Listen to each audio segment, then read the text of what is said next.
ਹਿੰਦੂ ਸੱਜਣ ਸਿੰਘ ਜੀ ਨੂੰ सवाल कर रहे सन। अरे सिख भाई, मैंने तो देखा है कि आप लोग भी हिंदुओं के जैसे बहुत बार पंडित के पास जाके अच्छे और बुरे दिनों को निकलवाते हो, या यूं कहिए कि कोई अच्छा काम करने के लिए पहले आप किसी पंडित के पास जाके अच्छा दिन, अच्छा शगुन का समय निकलवाते हो और फिर करते हो। तो आप हिंदुओं से अलग कैसे हुए? सिंह जी का जवाब, ये ठीक है कि बहुत सारे हिंदू मत दे ब्राह्मणी प्रभाव थले आए हुए सिख भी अणजाणपुणे विच ਇਹੋ ਜਿਹੇ ਕਰਮ ਕਰਦੇ ਨੇ, ਪਰ ਜੇ ਕਿਤੇ ਤੁਸੀਂ ਗੁਰਬਾਣੀ ਦਾ ਧਿਆਨ ਨਾਲ ਪਾਠ ਕਰੋ ਤਾਂ ਸਪਸ਼ਟ ਸਮਝ ਆ ਜਾਏਗਾ ਕਿ ਗੁਰੂ ਸਾਹਿਬਾਨ ਨੇ ਤਾਂ ਸਗੋਂ ਇਹਨਾਂ ਸਭ ਗੱਲਾਂ ਨੂੰ ਸਿਰਫ ਭਰਮ ਰੂਪ ਜਾਣ ਕੇ ਤਿਆਗ ਦਿੱਤਾ। ਵੈਸੇ ਇਹ ਗੱਲ ਵੀ ਠੀਕ ਹੈ ਕਿ ਜੋਤਿਸ਼ ਦੇ ਗ੍ਰੰਥ ਇਹਨਾਂ ਵਹਿਮਾਂ ਭਰਮਾਂ ਨਾਲ ਭਰੇ ਪਏ ਨੇ ਕਿ ਫਲਾਣਾ ਦਿਨ ਚੰਗਾ ਹੁੰਦਾ ਤੇ ਫਲਾਣਾ ਦਿਨ ਮਾੜਾ, ਜਾਂ ਫਲਾਣਾ ਸਮਾਂ ਚੰਗਾ ਤੇ ਫਲਾਣਾ ਸਮਾਂ ਮਾੜਾ, ਜਾਂ ਫਲਾਣਾ ਕੰਮ ਫਲਾਣੇ ਮੁਹੂਰਤ ਵੇਲੇ ਕਰਨਾ ਚਾਹੀਦਾ ਹੈ। ਜੇ ਕੋਈ ਜੋਤਿਸ਼ ਦੇ ਗ੍ਰੰਥਾਂ ਅਨੁਸਾਰ ਆਪਣਾ ਜੀਵਨ ਬਿਤਾਉਣ ਲੱਗੇ ਤਾਂ ਇੱਕ ਦਿਨ ਵੀ ਸੁੱਖ ਨਾਲ ਨਾ ਜਿਉ ਸਕੇ। ਇਤਿਹਾਸ ਵਿੱਚ ਅਨੇਕਾਂ ਵਾਰ ਇਸ ਗੱਲ ਦਾ ਵਰਣਨ ਹੈ ਕਿ ਇਹੋ ਜਿਹੇ ਕਿਤਨੇ ਸਾਰੇ ਜੰਗ ਜਿਨ੍ਹਾਂ ਵਿੱਚ ਹਿੰਦੂਆਂ ਤੇ ਮੁਸਲਮਾਨਾਂ ਦੀ ਕਿਸਮਤ ਦਾ ਫੈਸਲਾ ਹੋਣਾ ਸੀ, ਪਰ ਮੁਹੂਰਤ ਦੇ ਚੱਕਰਾਂ ਵਿੱਚ ਪੈ ਕੇ ਹਿੰਦੂਆਂ ਨੇ ਮੁਕਾਬਲਾ ਹੀ ਨਾ ਕੀਤਾ ਔਰ ਮੁਸਲਮਾਨ ਜਿੱਤ ਗਏ, ਤੇ ਮੂਰਖ ਲੋਕ ਸ਼ਗਨ ਅਪਸ਼ਗਨ ਦਾ ਵਿਚਾਰ ਕਰਨ ਵਾਲੇ ਜੰਗ ਹਾਰ ਗਏ ਤੇ ਆਪਣੀ ਕਿਸਮਤ ਵੀ ਗਵਾ ਬੈਠੇ। ਗੁਰੂ ਸਾਹਿਬਾਨ ਦਾ ਤਾਂ ਸਪਸ਼ਟ ਹੁਕਮ ਹੈ ਗੁਰਬਾਣੀ ਵਿੱਚ। ਗੁਰੂ ਅਰਜਨ ਦੇਵ ਜੀ ਫਰਮਾਨ ਕਰਦੇ ਨੇ, ਸ਼ਗਨ ਅਪਸ਼ਗਨ ਤਿਸ ਕਉ ਲੱਗੈ, ਜਿਸ ਚੀਤ ਨਾ ਆਵੈ, ਤਿਸ ਜਮ ਨੇੜ ਨਾ ਆਵਈ, ਜੋ ਹਰ ਪ੍ਰਭ ਭਾਵੈ। ਭਾਵ ਜਿਹੜਾ ਵਾਹਿਗੁਰੂ ਦਾ ਨਾਮ ਜਪਣ ਵਾਲਾ ਹੋਵੇ, ਪ੍ਰਭੂ ਦਾ ਵਿਸ਼ਵਾਸ ਕਰਨ ਵਾਲਾ ਹੋਵੇ, ਉਸ ਨੂੰ ਕੋਈ ਸ਼ਗਨ ਜਾਂ ਅਪਸ਼ਗਨ ਨਹੀਂ ਲੱਗ ਸਕਦਾ, ਬਲਕਿ ਰੱਬੀ ਵਿਸ਼ਵਾਸ ਕਰਨ ਵਾਲੇ ਬੰਦੇ ਦੇ ਨੇੜੇ ਤਾਂ ਜਮ ਵੀ ਨਹੀਂ ਆਉਂਦਾ। ਇਹਨਾਂ ਸ਼ਗਨਾਂ ਅਪਸ਼ਗਨਾਂ ਨੇ ਉਸ ਦਾ ਕੀ ਵਿਗਾੜਨਾ ਹੈ? ਫਿਰ ਇਹ ਖਿਆਲ ਕਿ ਫਲਾਣੇ ਵੇਲੇ ਜਾਂ ਫਲਾਣੀ ਤਰੀਕ ਨੂੰ ਮਰਨ ਵਾਲਾ ਬੰਦਾ, ਉਸ ਦੀ ਗਤੀ ਨਹੀਂ ਹੁੰਦੀ ਅਤੇ ਉਹ ਜਮਾਂ ਦੇ ਵਸ ਪੈਂਦਾ ਹੈ।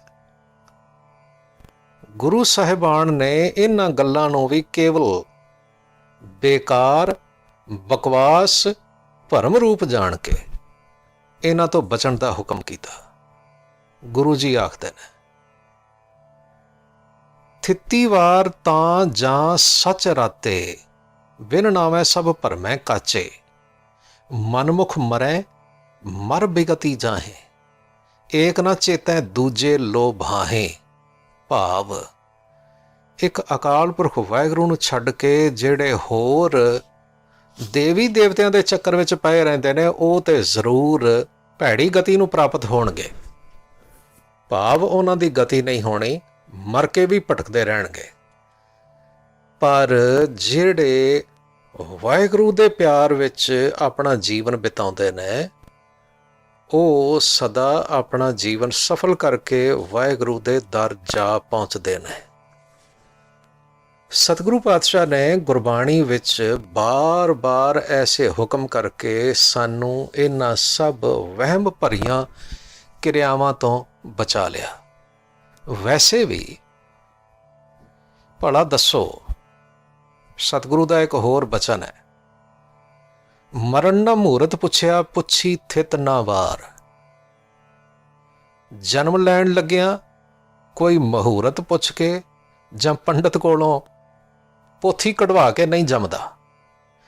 ਮਰਨ ਲੱਗਿਆਂ ਕੋਈ ਪੰਡਤ ਕੋਲੋਂ ਪੁੱਛ ਕੇ ਨਹੀਂ ਮਰਦਾ। ਤਾਂ ਭਾਈ ਜੇ ਜਨਮ ਦਾ ਕੋਈ ਸ਼ਗਨ ਨਹੀਂ, ਮਰਨ ਦਾ ਕੋਈ ਸ਼ਗਨ ਨਹੀਂ, ਤਾਂ ਫਿਰ ਸਾਰਾ ਜੀਵਨ ਬਾਹਮਣਾਂ ਦੇ ਗੇੜੇ ਕੱਢਦੇ ਫਿਰਨਾ ਚੰਗਾ ਸ਼ਗਨ ਦਾ ਮਹੂਰਤ ਲੱਭਣ ਲਈ ਮੂਰਖਤਾ ਤੋਂ ਇਲਾਵਾ ਹੋਰ ਕੁਝ ਨਹੀਂ ਹੋਵੇਗਾ। ਸ੍ਰੀ ਗੁਰੂ ਹਰਗੋਬਿੰਦ ਸਾਹਿਬ ਜੀ ਮਹਾਰਾਜ ਦੇ ਹਜ਼ੂਰ ਵਾਪਰੀ ਇੱਕ ਘਟਨਾ ਸਾਡਾ ਮਾਰਗ ਦਰਸ਼ਨ ਕਰੇਗੀ। ਇੱਕ ਵਾਰ ਗੁਰੂ ਹਰਗੋਬਿੰਦ ਸਾਹਿਬ ਜੀ ਮਹਾਰਾਜ ਸੱਚੇ ਪਾਤਸ਼ਾਹ ਨੇ ਇੱਕ ਪੰਡਿਤ ਜੀ ਨੂੰ ਆਪਣੀ ਹਜ਼ੂਰੀ ਵਿਖੇ ਕਥਾ ਕਰਨ ਲਈ ਬੁਲਾਇਆ।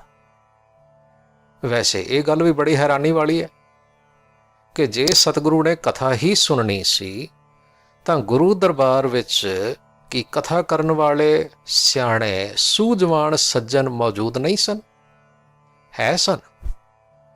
ਭਾਈ ਗੁਰਦਾਸ ਵਰਗੇ, ਬਾਬਾ ਬੁੱਢਾ ਸਾਹਿਬ ਵਰਗੇ ਅਥਵਾ ਹੋਰ ਅਨੇਕਾਂ ਵਿਦਵਾਨ, ਗੁਰਬਾਣੀ ਨੂੰ ਸਮਝਣ ਵਾਲੇ ਤੇ ਗੁਰਬਾਣੀ ਮੁਤਾਬਕ ਜੀਵਨ ਜਿਉਣ ਵਾਲੇ ਅਨੇਕਾਂ ਸਿੱਖ ਹਾਜ਼ਰ ਸਨ। ਪਰ ਪੰਡਿਤ ਹੋਰਾਂ ਨੂੰ ਬੁਲਾਇਆ ਗਿਆ ਕਿਉਂਕਿ ਪਿੱਛੇ ਇੱਕ ਖਾਸ ਮਕਸਦ ਸੀ, ਜਿਹੜੀ ਗੱਲ ਸਮਝਾਉਣੀ ਸੀ। ਬੁਲਾ ਕੇ ਕਥਾ ਕਰਨ ਲਈ ਆਖਿਆ ਗਿਆ। ਕੁਝ ਦਿਨ ਲੰਘੇ ਹੋਣਗੇ ਜਦੋਂ ਪੰਡਿਤ ਹੋਰਾਂ ਨੇ ਗੁਰੂ ਜੀ ਨੂੰ ਆਖਿਆ, ਸਤਿਗੁਰੂ ਜੀ, ਜੇ ਤੁਸੀਂ ਮੇਰੇ ਕੋਲੋਂ ਲਗਾਤਾਰ ਕਥਾ ਕਰਵਾਉਣੀ ਚਾਹੁੰਦੇ ਹੋ ਤਾਂ ਸਾਰੀਆਂ ਧਾਰਮਿਕ ਪੋਥੀਆਂ, ਕਥਾ ਵਾਲੇ ਗ੍ਰੰਥ ਉਹ ਤੇ ਬਨਾਰਸ ਤੋਂ ਮਿਲਣਗੇ।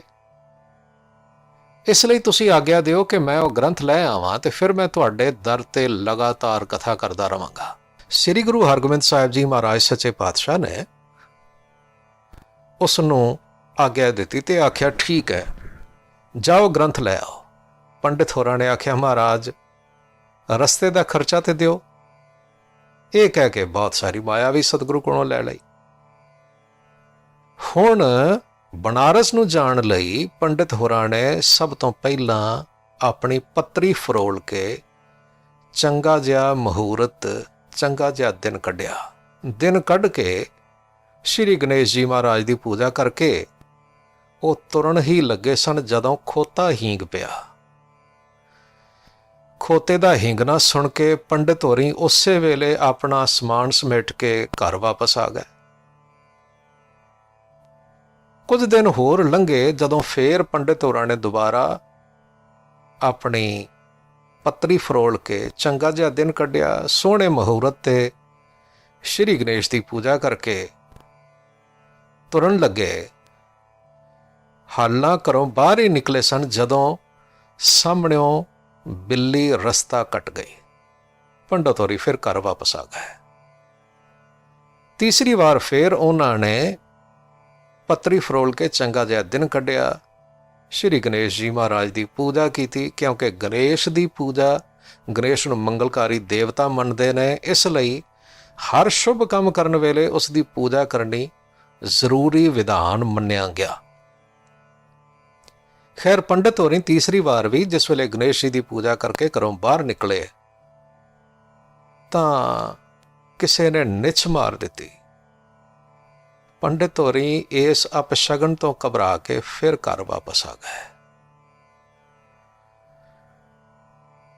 ਸਤਿਗੁਰੂ ਮਹਾਰਾਜ ਗੁਰੂ ਹਰਗੋਬਿੰਦ ਸਾਹਿਬ ਜੀ ਨੇ ਪੰਡਿਤ ਹੋਰਾਂ ਨੂੰ ਪੁੱਛਿਆ, ਪੰਡਿਤ ਜੀ ਕੀ ਗੱਲ, ਤੁਸੀਂ ਮਾਇਆ ਵੀ ਲੈ ਲਈ, ਰਾਹ ਦਾ ਖਰਚ ਵੀ ਲੈ ਲਿਆ, ਪਰ ਹਾਲਾਂ ਤੱਕ ਤੁਸੀਂ ਬਨਾਰਸ ਤੋਂ ਆਪਣੇ ਧਾਰਮਿਕ ਗ੍ਰੰਥ ਲਿਆਉਣ ਲਈ ਗਏ ਨਹੀਂ।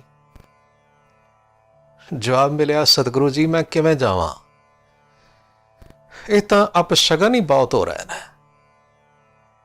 ਮਹਾਰਾਜ ਗੁਰੂ ਹਰਗੋਬਿੰਦ ਸਾਹਿਬ ਜੀ ਮੁਸਕਰਾਏ ਤੇ ਕਹਿਣ ਲੱਗੇ, ਪੰਡਿਤ ਜੀ ਤੁਸੀਂ ਆਪਣਾ ਵਿਸ਼ਵਾਸ ਵੇਖੋ।